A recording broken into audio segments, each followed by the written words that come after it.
এই যে দেখতে পাচ্ছেন সাইলো 1, সাইলো 2, সাইলো 3, সাইলো 4, এগুলো ঘরের মতো দেখা যাচ্ছে, বাট এগুলো হচ্ছে আমাদের ভাষায় যেটাকে বলা হয় সাইলো। এই 4টা সাইলোর ভিতরে আমরা কিছু ম্যাটেরিয়ালস এখানে স্টোরেজ করি।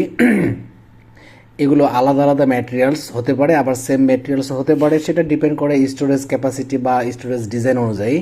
তো আমি যদি আপনাকে বলি, ফর এক্সাম্পল, এই 1 নম্বর স্যালোতে রাইস রয়েছে, 2 নম্বর স্যালোতে রয়েছে মেজ, 3 নম্বর স্যালোতে রয়েছে হুইট ফ্লাওয়ার, অ্যান্ড 4 নম্বর স্যালোতে রয়েছে রাইস ব্রান বা সামথিং কিছু একটা।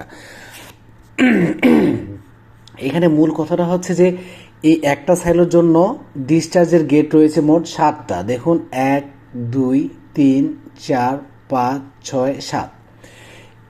একটা সাইলো থেকে 7টা গেট রয়েছে। এই রাইস বা যেটাকে বলা হচ্ছে যে চাল, ব্রোকেন রাইস, এই চালটা এখান থেকে ডিসচার্জ দিয়ে এই যে বেল কনভেয়ার দেখতে পাচ্ছেন, এই বেল কনভেয়ার হয়ে অন্য কোনো এক জায়গায় ট্রান্সফার হবে বা শিফট হবে প্রসেসের প্রয়োজনে। তো কন্ডিশনটা হচ্ছে যে এখানে রয়েছে রাইস, এখানে মেইজ, এখানে হুইট ফ্লাওয়ার, অ্যান্ড এখানে রয়েছে রাইস ব্রান। তো আপনার এই যে গেটগুলো রয়েছে, নিউমেটিক গেটগুলো রয়েছে, এই নিউমেটিক গেটগুলো যদি কোনোভাবে খুলে যায়, ফর এক্সাম্পল যে আপনি এই মুহূর্তে 1 নম্বর স্যালো দিয়ে ভোটটা ডিসচার্জ করে হচ্ছে যে ভোটটা অন্য কোথাও ট্রান্সফার বা শিফট করতেছেন প্রসেসের প্রয়োজনে, এই মুহূর্তে যদি আপনার এই সাইলোর কোনো একটা গেট খুলে যায় অটোমেটিক্যালি বা কোনো একটা অ্যাক্সিডেন্টলি খুলে যেতে পারে, সম্ভব ধরুন খুলে গেল, তখন যেন এই মোটরটা বা এই বেল কনভেয়ারটা বন্ধ হয়ে যায়। এই ধরনের কন্ডিশন রেখে আপনাকে একটা ডায়াগ্রাম তৈরি করতে হবে, ল্যাডার ডায়াগ্রাম। আর এটা হচ্ছে অটো মোডের ক্ষেত্রে, অটো অপারেশনের ক্ষেত্রে। আবার আপনি যদি ম্যানুয়ালি এটাকে অপারেট করতে চান, যে হ্যাঁ আমি এটাকে ম্যানুয়ালি অপারেট করবো র্যান্ডমলি, তাহলে আপনি সবগুলা গেট খুলে দিলেও এই বেল কনভার্টটা চলবে, কারণ তখন আপনি নন লক সিস্টেমে চলে যাচ্ছেন। আর লক সিস্টেমে মানে ইন্টারলক সিস্টেমে যখন আপনি এটাকে রান করবেন, তখন যেন এক সাইলোর গেট খোলা অবস্থায় অন্য কোনো সাইলোর গেট খুললে সাথে সাথে এই বেল কনভার্টটা বন্ধ হয়ে যায়। তো এগুলো হচ্ছে 4টা সাইলো, আর এই 7টা গেট, প্রতিটা সাইলোর 7টা করে গেট, টোটাল 28টা গেটের, 4টা সাইলোর 28টা গেটের কন্ট্রোলিং একটা বেল কনভেয়ার মাধ্যমে এটাকে কন্ট্রোল করতে হবে অটোমেটিক এবং ম্যানুয়াল উভয়ভাবে। তো আমি এই ড্রয়িংগুলোকে পাওয়ার পয়েন্টে করেছি, আপনারা অটোক্যাডেও করতে পারেন। তো এগুলো আসলে যারা আমরা মেইনটেন্স ডিপার্টমেন্টে জব করি আর নিজেদের স্যাটিসফ্যাকশনের জন্য বা বসকে কোনো একটা কাজ বা প্রজেক্ট হ্যান্ড ওভার করার জন্য এই ধরনের ড্রয়িংগুলো আমাদের শেখা অনেক বেশি জরুরি। সেটা অটোক্যাডে করেন বা পাওয়ার পয়েন্টে করেন, যেখানে আপনার জন্য কমফোর্টেবল হয়। বাট এগুলো শিখে রাখবেন। শুধুমাত্র পিএলসি ভিএফডি নিয়ে পড়ে থাকলে হবে না, সব কিছু আপনাকে এগোতে হবে, তবে আপনি নিজেকে থ্যাঙ্কস দিতে পারবেন, নিজের মধ্যে একটা স্যাটিসফ্যাকশন কাজ করবে। তো ভিউয়ার, চলুন তাহলে একদম মূল আলোচনায় চলে যাই। আর এখন দেখি যে কন্ডিশনগুলো কি দেওয়া রয়েছে। দেখুন, term and condition of this modification job, এটা একটা মডিফিকেশনমূলক জব ছিল। দ্যাটস মিন এই সাইলোগুলো আগে থেকেই ছিল। আমরা এক সাইলো থেকে আরেক সাইলোর ম্যাটেরিয়ালসের যে মিক্সিংটা বা ফল্ট, গেটের যে ওপেনিং ক্লোজিংয়ের ফল্ট, এগুলো পাচ্ছিলাম, যে কারণে আমরা চেষ্টা করলাম যে একটা মডিফিকেশনমূলক কাজ করব। তো এই মডিফিকেশন কাজটা হচ্ছে কি, কন্ডিশন দুটো যেটা আমি একটু আগে বলেছি, যে অটো মোড একটা অপশন, অন্যটা হচ্ছে ম্যানুয়াল মোড। অটো মোডের ক্ষেত্রে কন্ডিশনটা কি, if any one or all gate of one silo is open, bell conveyor will be running, but it will not run when more than one silos gate open. এখানে এটাই বলা হয়েছে যে একটা সাইলোর গেট যদি একটা গেট বা 7টা গেটই খোলা থাকে, এই বেল কনভেয়ারটা চলবে অটো মোডে। কিন্তু এই রানিং অবস্থায় যদি অন্য কোনো সাইলোর কোনো একটা গেট খুলে যায়, সাথে সাথে এই বেল কনভেয়ারটি বা এই মোটরটি অফ হয়ে যাবে। এটাই হচ্ছে অটো মোডের কন্ডিশন। অ্যান্ড সেকেন্ডলি, ম্যানুয়াল মোডের কন্ডিশনটা একটু রিড করি আপনাদের সামনে। সেটা হচ্ছে যে at the same time if will get all silo are open, belt conveyor will be running.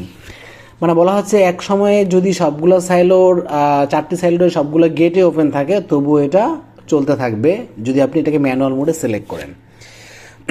তো চলুন, আমরা কন্ডিশন দেখলাম, ডিজাইন দেখলাম, এবার আমরা ল্যাডার প্রোগ্রাম করব। তো এর জন্য আমি ইউজ করেছি, এখানে দেখুন, টোটাল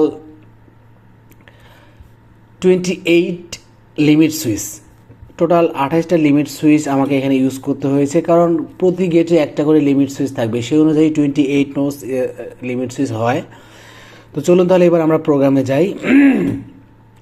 আমি আবারও যদি আপনাকে বলি প্রোগ্রামটা করার জন্য জাস্ট হচ্ছে লাইন, একটা সিঙ্গেল ফেজ ব্রেকার থেকে একটা লাইন নেবেন, এরপরে প্রত্যেকটা লিমিট সুইচের ইনপুটে গিয়ে ইন করবেন নর্মালি ওপেন কন্ট্যাক্টে।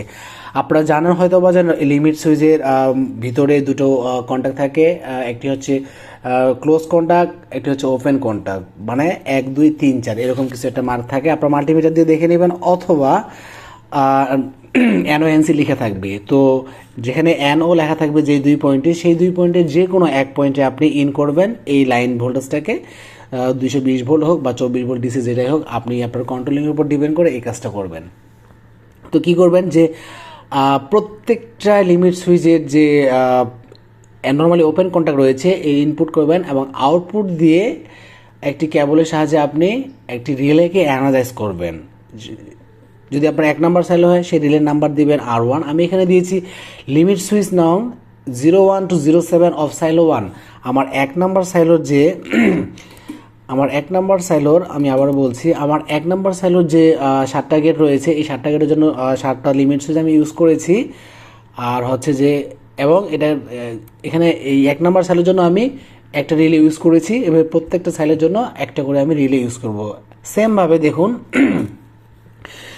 2 নাম্বার সাইলের জন্য আমি কি করেছি, লিমিট সুইচ আরও 7টা ইউজ করেছি, 8 থেকে 14, এবং এই আরও একটি রিলে ইউজ করেছি যার নাম্বার হচ্ছে 802, অর্থাৎ 2 নাম্বার সাইলোর রিলে। আর লিমিট সুইচ হচ্ছে 2 নাম্বার সাইলোর যে 7টা গেট রয়েছে এই 7টা লিমিট সুইচ। ডিয়ার ভিউয়ার্স, সেমভাবেই আমি 3 নাম্বার সাইলের জন্য R03 রিলে একটা ইউজ করেছি, এবং এই যে 7টা লিমিট সুইচ ইউজ করেছি। 7টা লিমিট সুইচ থেকে আপনি শর্ট করে এই যে আর রিলের কয়েল ভোল্টেজ যেখানে দেয় A1 A2 বা 13 14 2 7 যে পয়েন্ট হোক না কেন, আপনি কয়েল সাপ্লাই দিবেন, ফেজ এক পাশ থেকে দিবেন, অপর পাশ দিয়ে নিউট্রাল দিবেন। এরপর সেমভাবে আমি 4 নাম্বার সাইলোদের জন্য 7টা লিমিট সুইচ ইউজ করেছি, 22 থেকে 28, আর হচ্ছে রিলে একটা 4টা, টোটাল 4টা রিলে আমি ইউজ করেছি 1 থেকে 4 নাম্বার সাইলোর জন্য। টোটাল 4টা রিলে ইউজ করেছি, এবং 7টা করে লিমিট সুইচ হয়ে টোটাল 28 আমি লিমিট সুইচ ইউজ করেছি। এগুলো হচ্ছে লিমিট সুইচের কানেকশন। আর এইখানে আমি বলেছিলাম যে একটা সিলেক্টর সুইচ ইউজ হবে, যার অপশন থাকবে অটো এবং ম্যানুয়াল, বোথ অপশন থাকবে। তো দেখুন আমি এখানে একটা সিলেক্টর সুইচ ইউজ করেছি, এক পাশে রয়েছে অটো অপশন, অপর পাশে রয়েছে ম্যানুয়াল অপশন। আমি যদি আগে আপনাকে অটো অপশনটাকে ব্রিফ করি, দেখুন তাহলে ধরুন যে সিলেক্টর সুইচ এই মুহূর্তে অটোর দিকে রয়েছে, তাহলে কী হবে, লাইন ভোল্টেজকে আমি কী করব, 1 number relay normally open contact দিয়ে 2 নম্বর 3 নাম্বার এবং 4 number relay normally close contact দিয়ে পাস করে ম্যাগনেটিক কন্ট্যাক্টরের A1 পয়েন্টে দিয়ে দিব, অপর পাশে ম্যাগনেটিক কন্ট্যাক্টরের A2তে আমি নিউট্রাল দিয়ে রাখবো।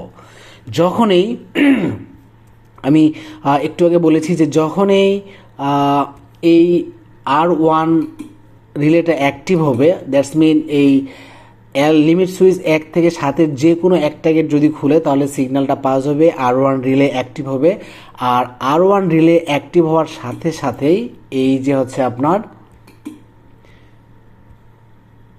এই ম্যাগনেটিক কন্ট্যাক্টরটি অন হবে, দ্যাটস মিন এই বেল কনভার্টারটি, এই যে দেখতে পাচ্ছেন এই বেল কনভার্টারটি চলবে। তখনই এইখান থেকে চাল ভুট্টা গম যেটা রাখেন না কেন, সেটা এই গেট দিয়ে পাস হয়ে এই গেট দিয়ে ডিসচার্জ হয়ে আপনার ডেস্টিনেশনে চলে যাবে। এটা হচ্ছে অটো মোডের ক্ষেত্রে। এরপরে আমি বলেছিলাম যে নর্মাল মোডের ক্ষেত্রে, ম্যানুয়াল মোডের ক্ষেত্রে, ম্যানুয়াল মোডে আপনি জাস্ট যখন ম্যানুয়াল দিকে সিলেক্টর সুইচ ঘুরিয়ে দিবেন, এই মোটরটি চলতে থাকবে, তখন আর এই যে NONCর কোনো কন্ট্রোলিংয়ের সে ধারাবাহিকতা সে ফলো করবে না, দ্যাটস মিন এটা নন লক হিসেবে সিস্টেমে চলবে। আর এরপরে হচ্ছে যে আপনার R1 রিলের যদি আপনি ইন্ডিকেটর দেখতে চান যে এই মুহূর্তে সাইলোর কোন গেটটা ওপেন আছে, 1 নাম্বার সাইলোর গেট ওপেন আছে নাকি 3 নাম্বার নাকি 4 নাম্বার, সেমভাবে আপনি just R1 R2 R3 R4 রিলের NO দিয়ে একটা করে ইন্ডিকেটর লাগাই দিবেন বা বার্জার লাগাই দিতে পারেন। এটা একটা নর্মাল কন্ট্রোলিং। তো সাথে থাকবেন, পাশে থাকবেন, আর দোয়া রাখবেন। আসসালামু আলাইকুম ওয়া রাহমাতুল্লাহ।